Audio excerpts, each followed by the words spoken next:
नमस्कार साथियों, मैं आजादी महत्वपूर्ण सेशन के साथ आपके सामने उपस्थित हुआ हूं ताकि आने वाला एग्जाम में आपको अधिक से अधिक मदद मिल सके। जो भी बीपीएससी टीचर का एग्जामिनेशन का तैयारी कर रहे हैं दोस्तों, सभी वीडियो देखने का प्रयास कीजिए। इस चैनल पर आपको ए टू जेड जो है बीपीएससी टीचर का तैयारी कराया जाएगा, इसलिए सभी जो है सभी लोग इस चैनल से जुड़ करके अपना लाभ उठा सकते हैं। तो पहला क्वेश्चन है, भारत की पहली 4K क्या है? 4K एनिमेटेड क्या है? 4K एनिमेटेड है, इसको काट दीजिएगा। भारत की पहली जो है 4K एनिमेटेड फीचर फिल्म कौन सी है? बहुत ही इंपॉर्टेंट क्वेश्चन है। कह रहा है कि भारत की जो पहली 4K क्या है? 4K एनिमेटेड फीचर फिल्म है, तो वह कौन सा है? तो अप्पू है। क्या है? अप्पू जो पिक्चर है यह पहला फिल्म है जो कि 4K एनिमेटेड फीचर फिल्म है। क्लियर? नेक्स्ट क्वेश्चन है, पटना में महिला चरखा समिति का स्थापना किसने किया? पटना में महिला चरखा समिति का स्थापना किसने किया? तो प्रभावती देवी ने किया था। किसने किया था? प्रभावती देवी ने किया था। ऑप्शन बी हो जाएगा। नेक्स्ट क्वेश्चन है, गांजा एवं क्या है? गांजा एवं भिंडा क्या है? गांजा एवं, देखिए ये सभी क्वेश्चन जो है आप ध्यान से देखिएगा। गांजा एवं भिंडा और जेठियन पहाड़ियां किसमें स्थित है? देखिए इसमें कुछ छोड़ दिया है, आप इसको सही कर लीजिएगा। ये गांजा पहाड़ी है और भिंडा पहाड़ी आप लिख लीजिएगा। भिंडा पहाड़ी है ये। गांजा पहाड़ी, भिंडा पहाड़ी और जेठियन पहाड़ी, यह किसमें स्थित है? यह जो तीन पहाड़ियों का नाम हम बताए, यह कहाँ पर स्थित है? तो यह गया पर्वतीय क्षेत्र में है। ये कहाँ पर है? ये गया पर्वतीय क्षेत्र में पड़ता है। ऑप्शन सी हो जाएगा।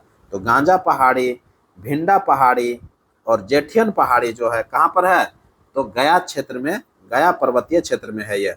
तो ऑप्शन सी हो जाएगा। नेक्स्ट क्वेश्चन है, दघेरी दघेरी एक प्रवर्ती हड़प्पीय पुरा स्थल है। क्या है?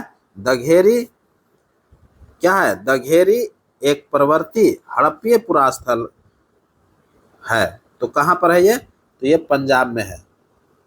ऑप्शन ए हो जाएगा। दघेरी एक प्रवर्ती जो है हड़प्पीय पुरा स्थल है जो कि पंजाब में है। ऑप्शन ए हो जाएगा।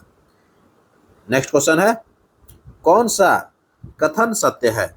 एक एक कथन को हम लोग पढ़ेंगे और सभी कथन पर हम लोग चर्चा भी करेंगे। तो पहला कथन है, सिंधु घाटी सभ्यता से 20वीं सदी के तृतीय दशक में लोग परिचित हुए। कहता है कि सिंधु घाटी सभ्यता से 20वीं सदी के तृतीय दशक में लोग परिचित हुए थे। तो सिंधु घाटी से जो परिचित हुआ वह 20वीं सदी के तृतीय दशक में लोग परिचित हुए थे। ये बिल्कुल सत्य है। क्लियर? सिंधव सभ्यता उत्तर से दक्षिण की लंबाई जो थी वो 1100 किलोमीटर में फैली थी। सिंधव सभ्यता जो था उत्तर से दक्षिण की लंबाई जो थी वह 1100 किलोमीटर में फैली थी, जबकि पूर्व से पश्चिम जो लंबाई था उसका 1600 किलोमीटर की लंबाई में था। यह भी बिल्कुल सत्य है। क्लियर? तीसरा है, सिंधु सभ्यता का क्षेत्रफल 13 लाख वर्ग किलोमीटर में फैला हुआ था। सिंधु सभ्यता का जो क्षेत्रफल था वह 13 लाख वर्ग किलोमीटर में फैला था। यह भी सत्य है। तो बहुत इंपॉर्टेंट क्वेश्चन है। ये सभी क्वेश्चन जो है एग्जामिनेशन में बार बार पूछा जाता है, इसीलिए मैं सारा पॉइंट्स को आपके सामने प्रस्तुत किया हूँ। क्लियर? तो ये तीनों ऑप्शन सत्य है, उपयुक्त में से एक से अधिक हो जाएगा।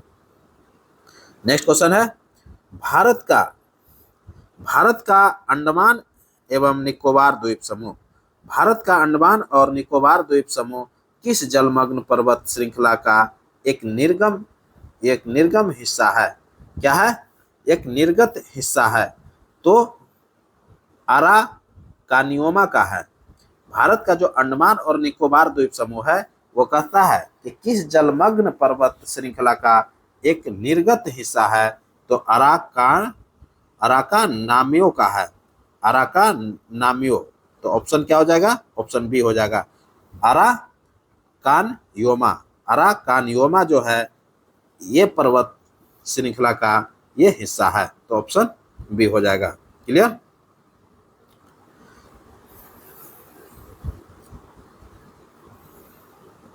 नेक्स्ट क्वेश्चन है, नवीन मोड़दार पर्वत बनते हैं।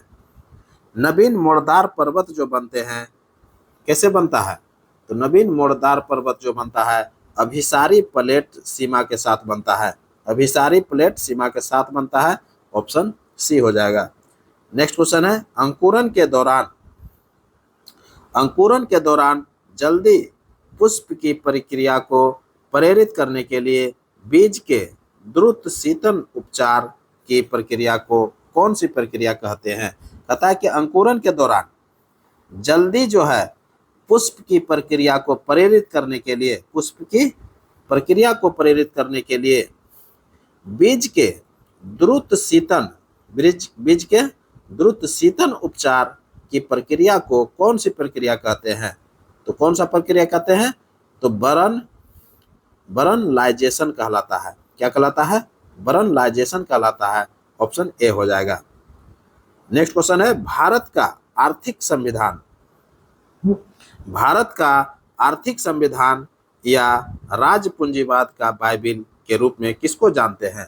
भारत का आर्थिक संविधान या राजपूंजीवाद का बाइबिल के रूप में किसको जानते हैं? तो 1956 का जो औद्योगिक नीति था इसी को जानते हैं।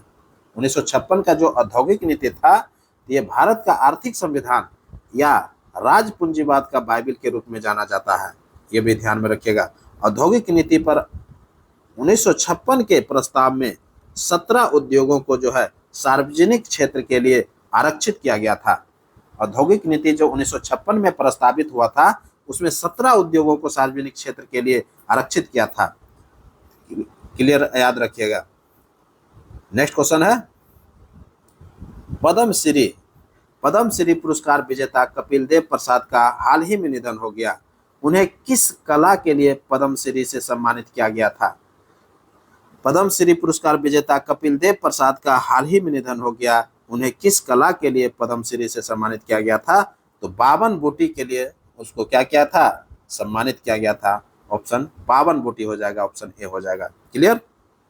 नेक्स्ट क्वेश्चन है, डीएनए अंगुली छापी के जनक कौन है? डीएनए अंगुली छापी के जनक कौन है? तो एलेक जेफ्रेयस है। क्या है? एलेक जेफ्रेयस है। ऑप्शन ए हो जाएगा। नेक्स्ट क्वेश्चन है, किसी व्यक्ति की आंखों के अंदर के दाब मापने के लिए किसका उपयोग किया जाता है? तो टोनोमीटर का उपयोग किया जाता है। कोई भी व्यक्ति है उसके आंख के अंदर के दाब को मापने के लिए टोनोमीटर का इस्तेमाल होता है। क्लियर। ऑप्शन ए हो जाएगा। नेक्स्ट क्वेश्चन है, भारत का सबसे युवा गवर्नर जनरल कौन था? भारत का सबसे युवा गवर्नर जनरल कौन था? तो भारत का जो सबसे युवा गवर्नर जनरल था वह कौन था? तो डलहौजी था। कौन था? डलहौजी था। ऑप्शन ए हो जाएगा। इन्होंने ही हड़प नीति जो है भारत में लागू किया था। डलहौजी जो क्या किया था? हड़प नीति को लाया था। क्लियर। वुड डिस्पैच नीति को लाया था। ये सब ध्यान में रखिएगा। नेक्स्ट क्वेश्चन है, 1857 के विद्रोह के किस नेता के बारे में एक ब्रिटिश मजिस्ट्रेट द्वारा कहा भी गया था? क्या कहा था? कि ब्रिटिश स्टील के योग एकमात्र जो है शत्रु का कथन दिया था। तो किसके बारे में कहा था? तो वीर कुंवर सिंह के बारे में कहा था। 1857 का जो विद्रोह हो रहा था उस समय के नेता कौन थे जिसके बारे में एक ब्रिटिश मजिस्ट्रेट लिखता है? क्या लिखता था? कि ब्रिटिश स्टील के योग एकमात्र शत्रु है। तो वीर कुंवर सिंह के बारे में लिखता है। क्लियर। तो ऑप्शन ए हो जाएगा। नेक्स्ट क्वेश्चन है, कार्बन सिंक शब्दावली किसके लिए किया जाता है? कार्बन सिंक शब्दावली जो है किसके लिए किया जाता है? तो वनों के लिए इसका इस्तेमाल किया जाता है। ऑप्शन सी हो जाएगा। कार्बन सिंक जो शब्दावली है किसके लिए किया जाता है? तो वनों के लिए किया जाता है। ऑप्शन सी हो जाएगा। नेक्स्ट क्वेश्चन है, हाल ही में मौसम पूर्वानुमान के लिए कहाँ डॉपलर रडार स्थापित किया जाएगा? कहाँ पर जो है डॉपलर रडार स्थापित किया जाएगा? तो लाहौल स्पीति में किया जाएगा। कहाँ पर किया जाएगा? लाहौल स्पीति में किया जाएगा। ऑप्शन सी हो जाएगा। नेक्स्ट क्वेश्चन है, हाल ही में 10वां द्विपक्षीय क्या है, हाल ही में 10वां द्विपक्षीय मित्र सैन्य अभ्यास कहाँ शुरू हुआ है? हाल ही में 10वां द्विपक्षीय मित्र सैन्य अभ्यास, जो शक्ति सैन्य अभ्यास हो रहा है, वह कहाँ है? मित्र शक्ति सैन्य अभ्यास। देखिए यहाँ छोड़ दिया है, आप सही कर लीजिएगा, मित्र शक्ति सैन्य अभ्यास है। क्लियर? तो हाल ही में 10वां द्विपक्षीय मित्र शक्ति सैन्य अभ्यास जो शुरू किया गया है, वह कहाँ पर किया गया है? श्रीलंका में किया है। कहाँ किया गया है? श्रीलंका में किया है। तो ऑप्शन ए हो जाएगा। क्लियर? तो हाल ही में 10वां जो द्विपक्षीय मित्र शक्ति सैन्य अभ्यास शुरू किया है, वो श्रीलंका में किया है। ऑप्शन ए हो जाएगा। नेक्स्ट क्वेश्चन है, हाल ही में केंद्र सरकार ने कहा नए मोर अभ्यारण्य की घोषणा की है? तो नया जो मोर अभ्यारण्य का घोषणा किया है, वह कर्नाटक में किया है। ऑप्शन ए हो जाएगा। नेक्स्ट क्वेश्चन है, लाल चावल क्या है? लाल चावल भारत के किस भाग में उगाया जाता है?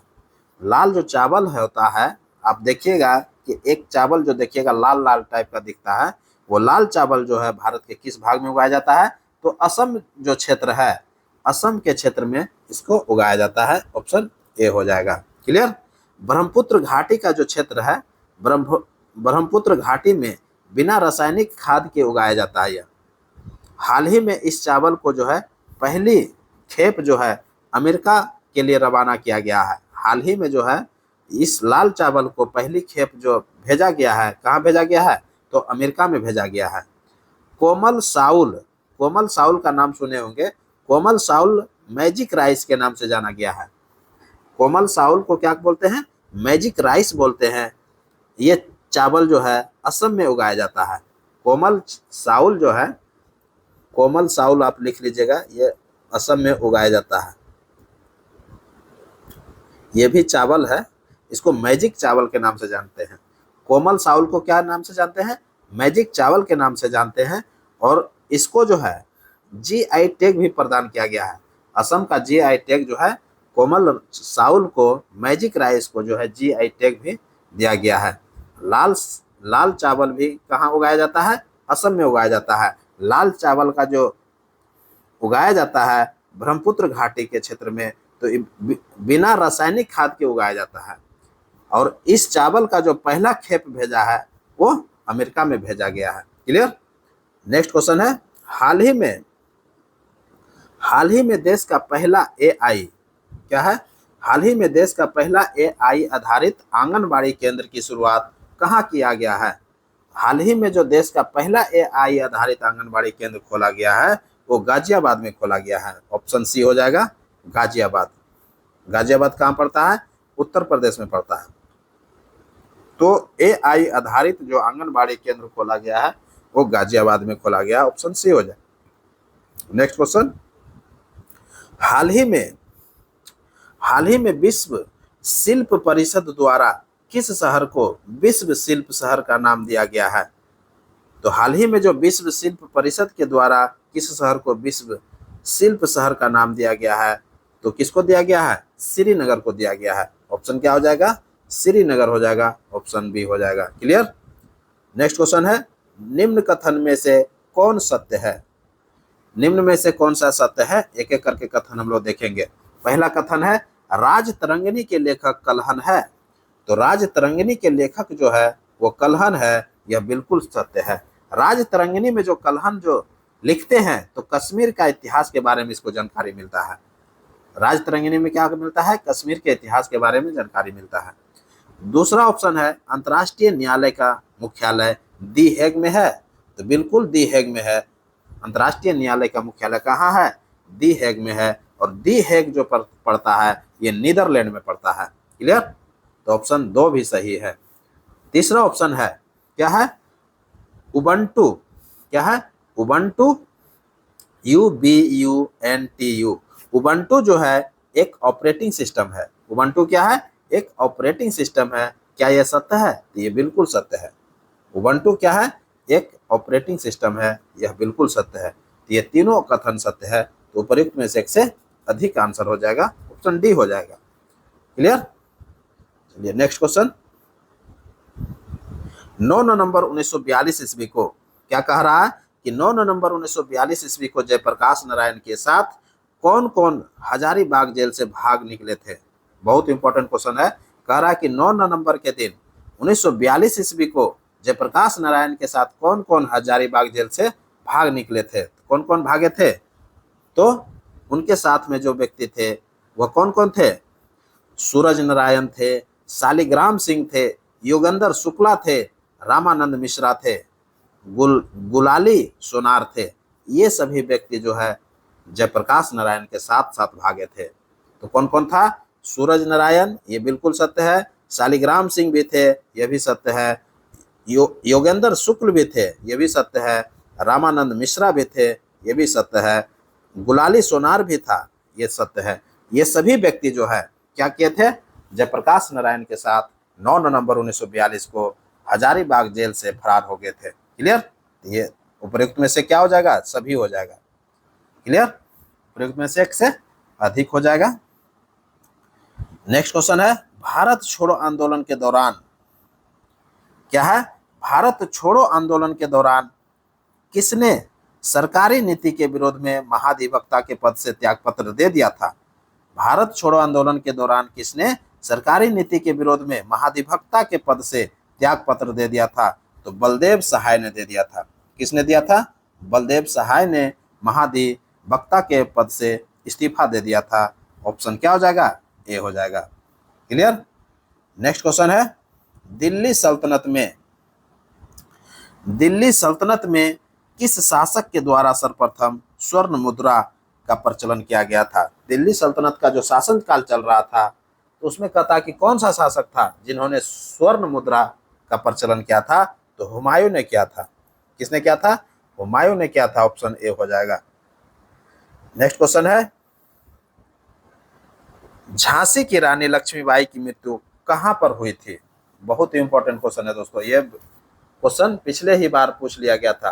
कह रहा है कि झांसी की रानी लक्ष्मीबाई की मृत्यु कहां पर हुई थी। तो झांसी की रानी जो लक्ष्मीबाई थी, इनका मृत्यु जो हुआ था ग्वालियर में हो गया था। कहाँ हुआ था, ग्वालियर में हुआ था। 18 जून 1858 को ग्वालियर के पास कोटा के सराय में ब्रिटानी सेना से लड़ते लड़ते रानी लक्ष्मीबाई शहीद हो जाती है। कहाँ पर शहीद होती है, ग्वालियर के पास कोटा का सराय है। कोटा के सराय में जो है ब्रिटानी सेना के साथ लड़ते लड़ते जो है लक्ष्मीबाई क्या होती है, शहीद हो जाती है। किस दिन, 18 जून 1858 के दिन। लिख लीजिएगा, 18 जून 1858 को रानी लक्ष्मीबाई की क्या हो जाती है, शहीद हो जाती है। क्लियर। कहाँ पर शहीद होती है, तो ग्वालियर के पास कोटा के सराय में शहीद होती है। क्लियर। लड़ाई की रिपोर्ट में ब्रिटानी जनरल जो है हिरोज ने टिप्पणी भी किया था। क्या क्या था कि रानी लक्ष्मीबाई अपनी सुंदरता, चालाकी और दृढ़ता के लिए उल्लेखनीय तो थी ही, विद्रोही नेताओं में सबसे अधिक खतरनाक भी थी। ये हुरोज का कथन था। हुरोज के साथ ही युद्ध लड़ रहे थे, ये भी ध्यान में रखिएगा। उस समय अंग्रेजी सेना कौन था, हुरोज के साथ युद्ध हो रहा था। इसी के साथ जो है ये शहीद हो जाती है 18 जून 1858 को कोटा सराय में। ये कहाँ पड़ता है, ग्वालियर के पास पड़ता है। ऑप्शन बी हो जाएगा। नेक्स्ट क्वेश्चन, सुनंदनी कार्यक्रम संबंधित है।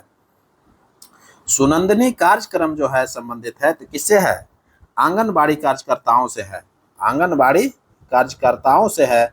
ऑप्शन ए हो जाएगा। सुनंदनी कार्यक्रम जो है संबंधित है आंगनबाड़ी कार्यकर्ताओं से।